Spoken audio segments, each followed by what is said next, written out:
মনে করবেন বসি থেকে ছুটে যাওয়া মাছটি ইলিশ মাছ নয়, পুঁটি মাছ ছিল। ঠিক তেমনি জীবন থেকে চলে যাওয়া মানুষটি যোগ্য নয়, অযোগ্য ছিল।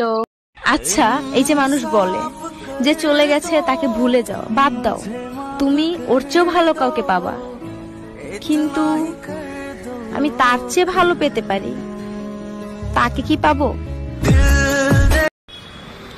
আল্লাহর কাছে বেশি কিছু চাই না, শুধু এতটুক চাই আল্লাহ যেন আমার মাকে সবসময় সুস্থ এবং কি ভালো রাখে। আর যে এখন আমার ভিডিওটা দেখতেছে সাথে যেন আল্লাহ তার বাবা মাকেও ভালো রাখে। আর যদি বেঁচে না থাকে তাদেরকে যেন আল্লাহ তাআলা জান্নাতবাসী করে।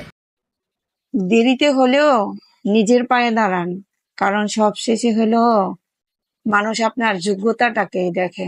একজন মেয়ে যখন রেগে যায় তখন তাকে শান্ত করার জন্য তার স্বামীর ভালোবাসা পূর্ণ হাসি মুখের দুইটা কথাই যথেষ্ট।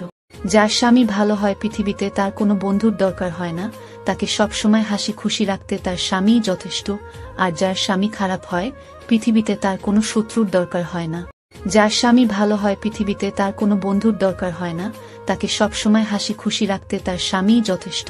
আর যার স্বামী খারাপ হয় পৃথিবীতে তার কোনো শত্রুর দরকার হয় না। সমাজ কি বলে এটা নিয়ে চিন্তা করবেন না, কারণ সমাজ ব্যর্থ হলে ঠাট্টা করে আর সফল হলে হিংসা করে।